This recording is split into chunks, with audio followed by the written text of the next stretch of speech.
El título de la editorial de hoy es Las guerras de Silioto.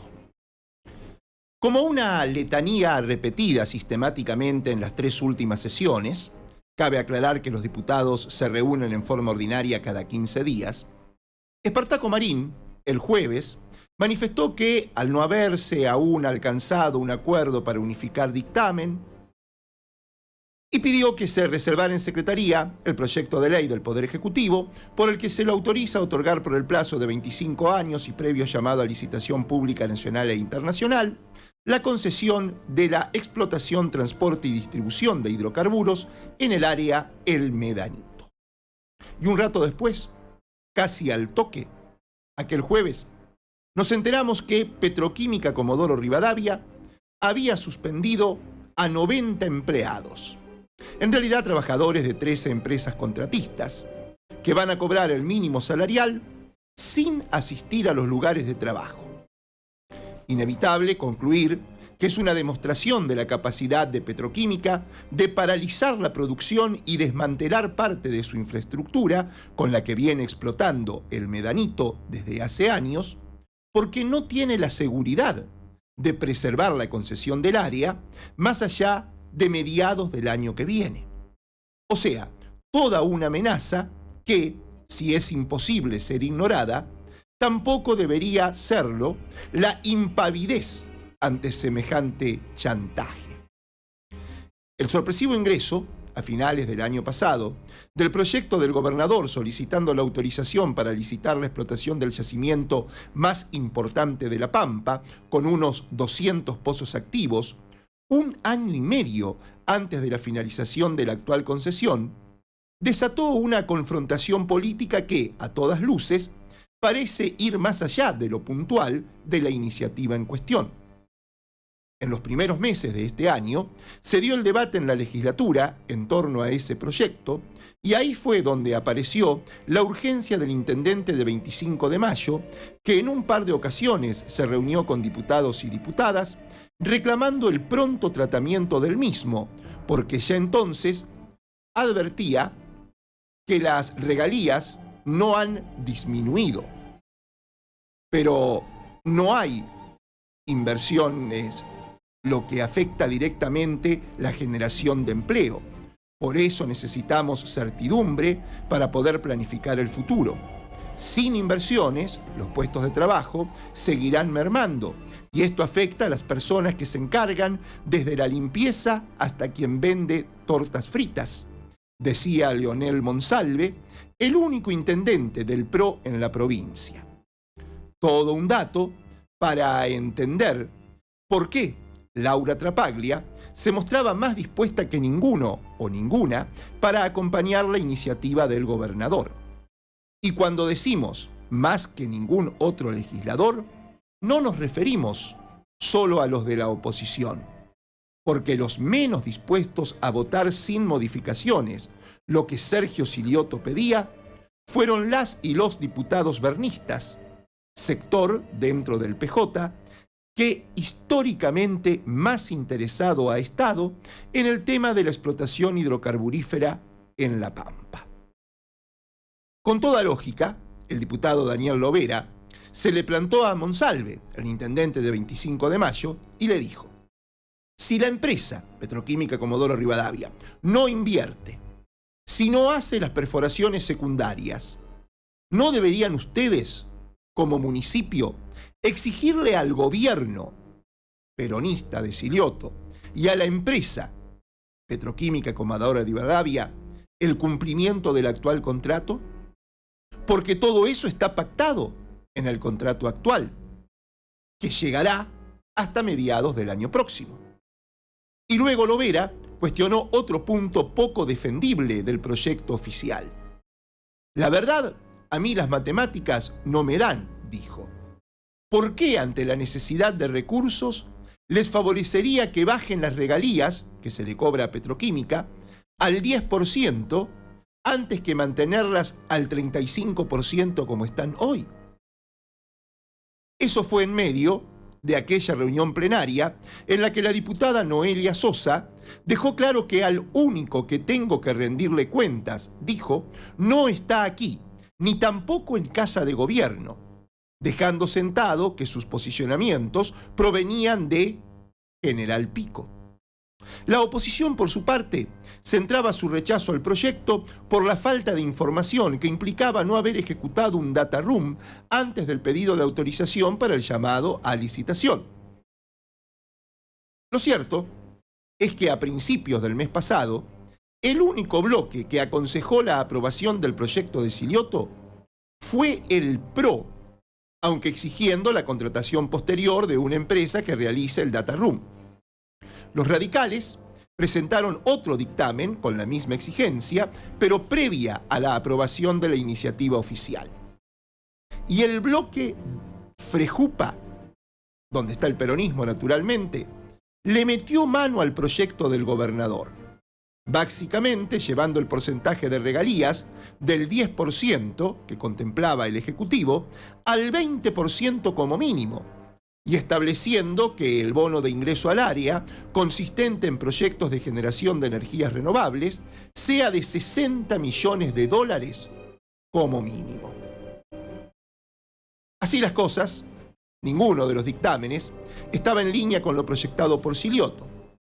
Las reuniones en búsqueda de un acuerdo fueron cada vez menos frecuentes y se ha venido pateando el tratamiento de sesión en sesión. Se entiende la premura del gobernador cuando en su momento seguramente presagiaba lo que hoy es una dolorosa realidad, en la que de los 64.000 pampeanos y pampeanas económicamente actives, 64.000, 16.000, uno de cada 4, busca trabajo en un contexto agravado en nuestra provincia, por el derrumbe en un 46% de la exportación de carne, nuestra principal industria, y por el posible riesgo que correría la fuente del 10% de los ingresos provinciales que genera Medanito. Y ese fantasma, el del abandono, el del desempleo, es el pánico de Monsalve, el intendente de 25, y el ancho de espada con el que presiona impunemente Petroquímica Comodoro Rivadavia. Frente a lo que el poder de policía del gobierno no debería dejar de actuar, y sí exigir la normalización de las tareas de acuerdo al contrato que tiene que cumplir hasta su vencimiento a mediados del año que viene. Porque hoy, Petroquímica Comodoro Rivadavia apura por el llamado a licitación. ¿Y mañana qué? ¿Apurará? ¿Amenazará? Porque no sale una licitación direccionada.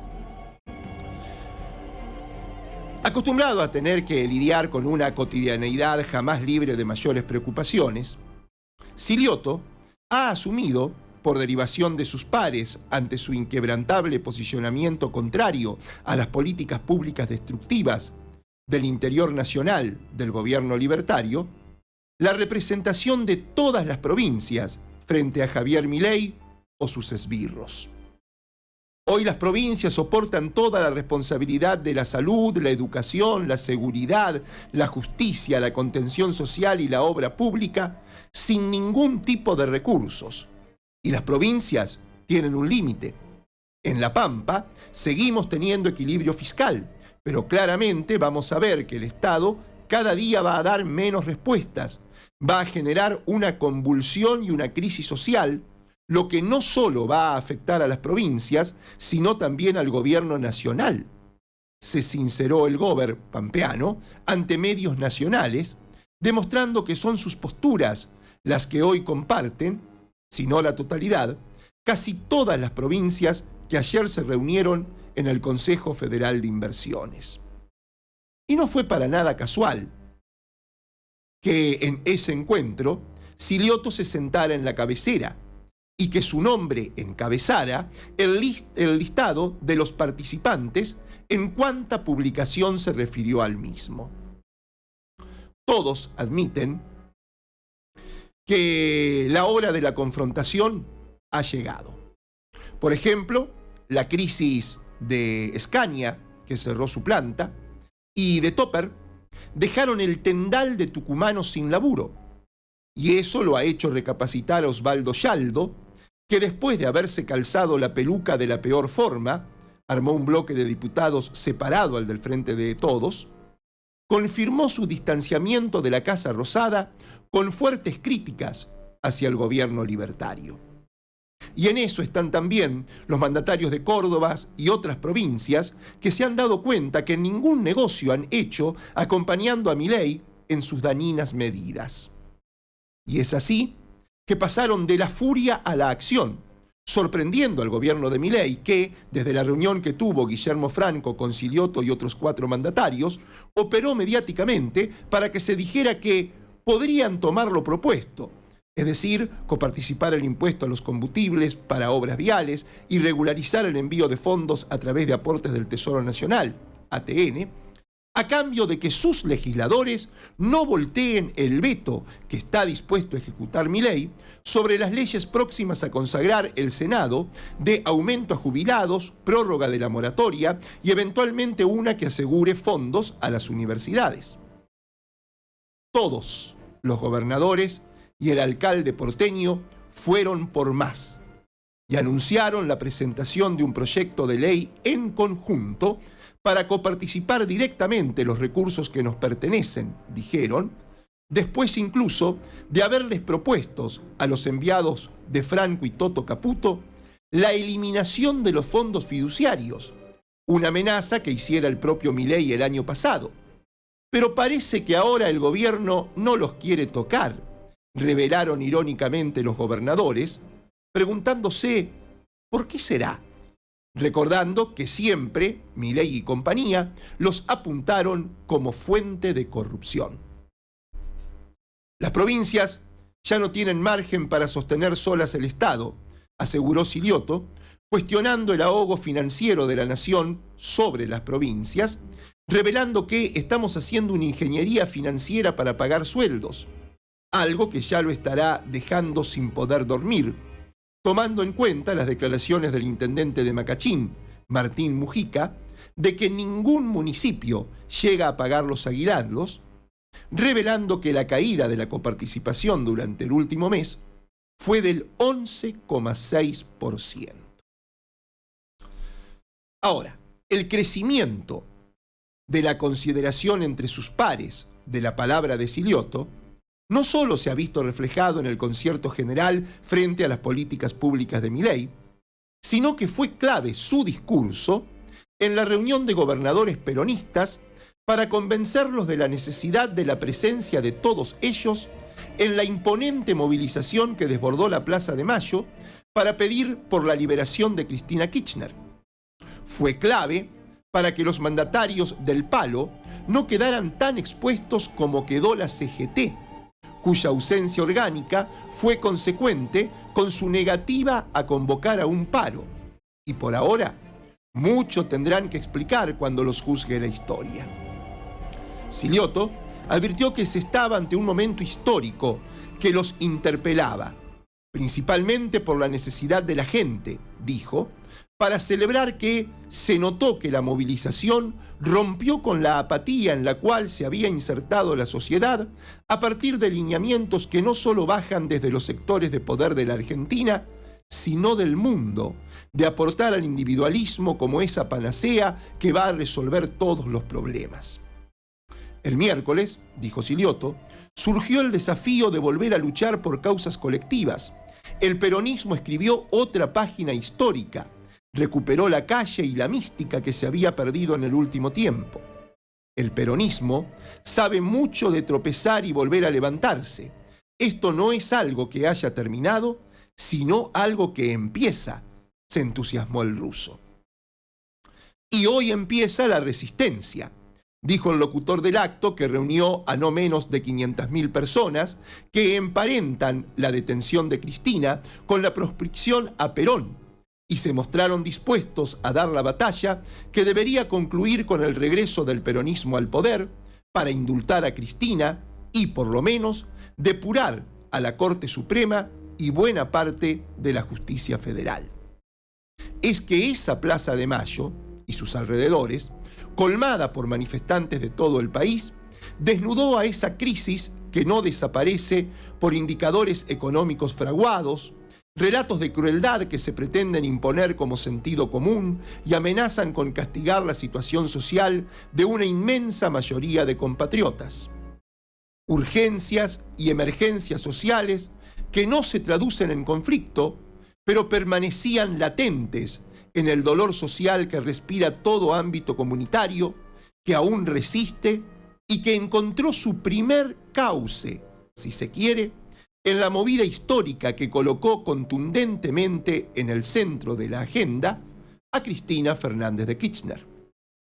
Internamente, eso se vio representado en el tardío ingreso de Axel Kicillof a la plaza, recién cuando estaba terminándose de transmitir el mensaje grabado de Cristina, para ubicarse, lo más pronto posible, a prudente distancia de la cámpora. Kicillof se quedó sin alternativas. Tuvo que estar y denunciar la condena a Cristina como un golpe de autoritarismo, por más que mantenga con Cristina y la cámpora la tensión por la confección de las listas para las elecciones de septiembre y octubre en la provincia de Buenos Aires. Y los hermanos Milei quedaron paralizados por el impacto de la marcha masiva.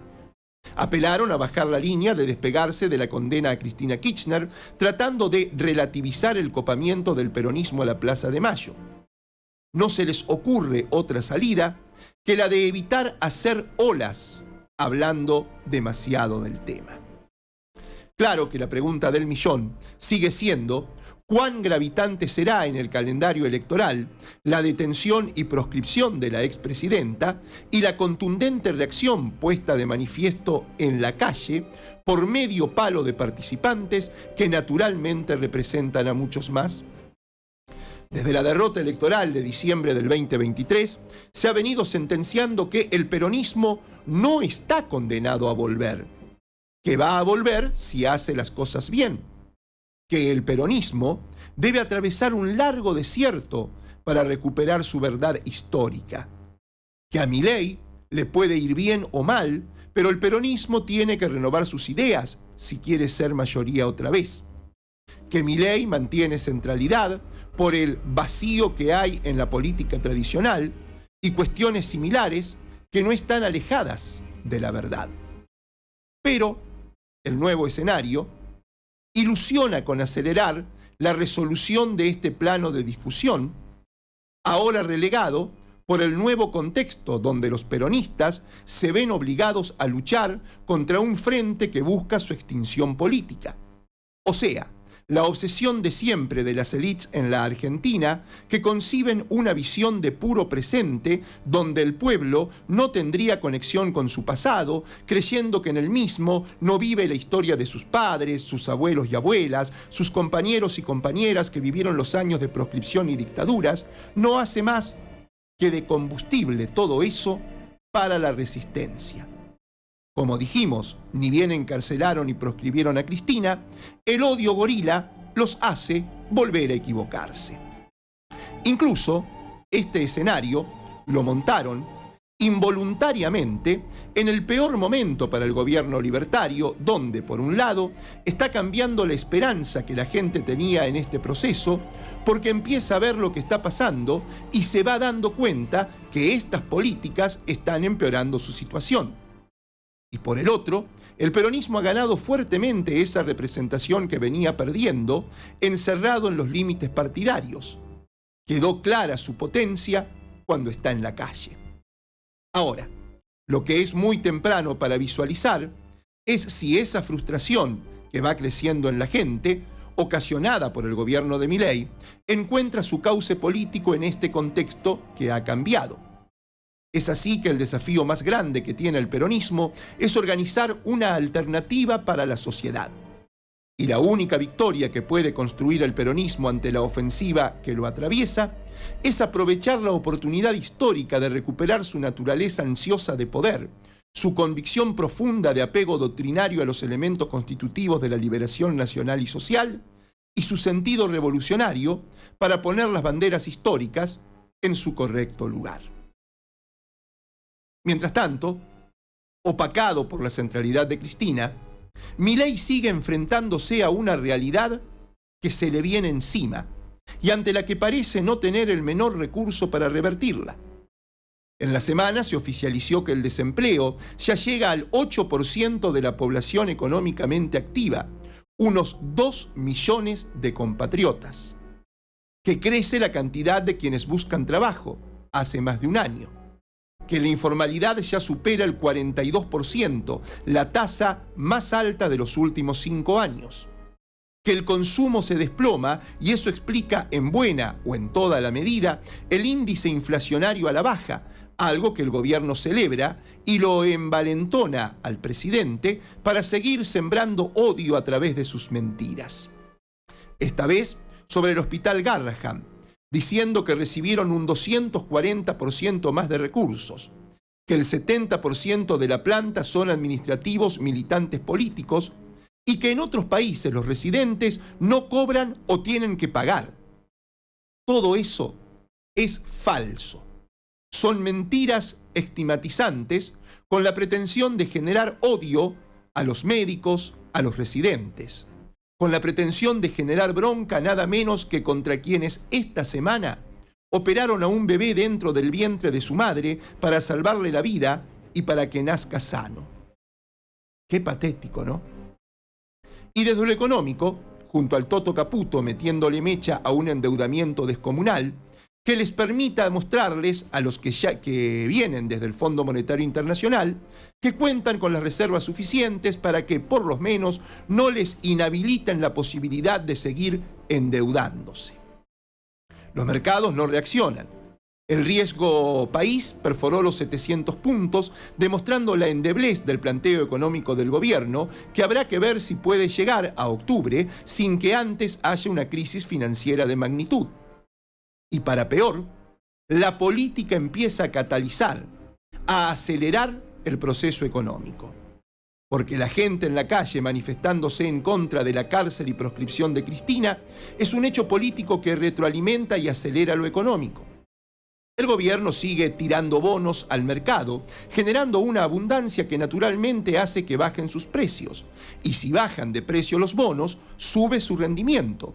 Y si sube el rendimiento, se aleja del rendimiento del bono norteamericano y sube el riesgo país, que se calcula comparando la tasa de interés de los bonos de un país con la de los bonos del Tesoro de Estados Unidos, considerados como referencia por su bajo riesgo. Y se sabe. Un riesgo país más alto indica una mayor percepción de riesgo por parte de los inversores, lo que puede llevar a tasas de interés más altas para ese país al solicitar préstamos. Y la Argentina no puede ni podrá dejar de solicitar cada vez más préstamos. A contramano de lo que de él se esperaba cuando la mayoría de los santarroceños lo votó, Copete Di Napoli, convencido, al menos por entonces, como lo venía diciendo, que la gente demandaba políticas de achicamiento del Estado. En espejo con lo que hace Milei, que tiene a los empleados públicos con los sueldos pisados prácticamente desde que asumió para que se resignen a abandonar la planta permanente que les da seguridad, Di Napoli decidió, a principios de este año, bajarles los salarios a los trabajadores del ENSU, el Ente Municipal de Higiene y Salubridad Urmal. Es así que modificó arbitrariamente la fórmula que estaba consensuada desde 2011, se multiplicaba por 3 el promedio mensual de la masa salarial bruta del trimestre y luego se le sumaba un 3%, disponiendo, desde enero de este año, la aplicación directa de un 1% sobre el promedio mensual, generando una importante pérdida para esos trabajadores. Lo novedoso de esta semana, para envidia del Tano catalano, que no afloja ante los problemas gigantescos que tiene el empleado público en la ciudad de los aires dudosos, con resiliencia pero en general con magros resultados, lo novedoso de esta semana, decía, para envidia de Catalano, es que la justicia, Sala 3 de la Cámara de Apelaciones en lo Civil, Comercial, Laboral y de Minería de La Pampa, a cargo de Karina Ganuza, hizo lugar al recurso del Sindicato de Choferes de Camiones y revocó el fallo de primera instancia que había rechazado una medida cautelar solicitada y ordenó la prohibición de innovar en el cálculo del adicional por productividad que perciben los trabajadores, tal como lo venían haciendo desde 2011 y hasta enero de 2025. No es poca cosa que la justicia en La Pampa le ponga freno a estos neolibertarios que pretenden arrasar con los derechos de los trabajadores. Y naturalmente, lo celebramos. Por otro lado, hace 4 años, Ariel Rauschenberger no fue reelecto como legislador nacional porque al peronismo solo le alcanzaron los votos para asegurar una banca en la Cámara de Diputados de la Nación, la que hasta fin de año ocupará Lichi Marín. Ariel, de todos modos, fue electo en el 2023 y hoy es diputado. Pero, ¿lo seguirá siendo? Los rumores, que cada vez se escuchan con más fuerza e insistencia en Casa de Gobierno, hablan de una decisión estratégica que estaría tomando forma y en la que a Rauschenberger lo harían bajar para ser parte del gobierno provincial. ¿Ministro de Producción? Para que esté bien cerca y empapado de lo que le podría tocar si el oficialismo lo necesitara en un cargo mayor dentro de 2 años. Es más, no son pocos los que aseguran que están trabajando en el convencimiento de la hoy secretaria de la Mujer, Gabriela Labourie, para que se quede ocupando ese lugar y así acceda al Congreso el segundo suplente que tenía Rauschenberger en las elecciones del 23. ¿Quién? Tatán, Pascual Fernández. Y en medio de todo esto, las mujeres radicales celebraron un importante encuentro nacional en nuestra provincia y se comprometieron a exigir en la Convención Radical que en la conformación de alianzas el límite sea Milei.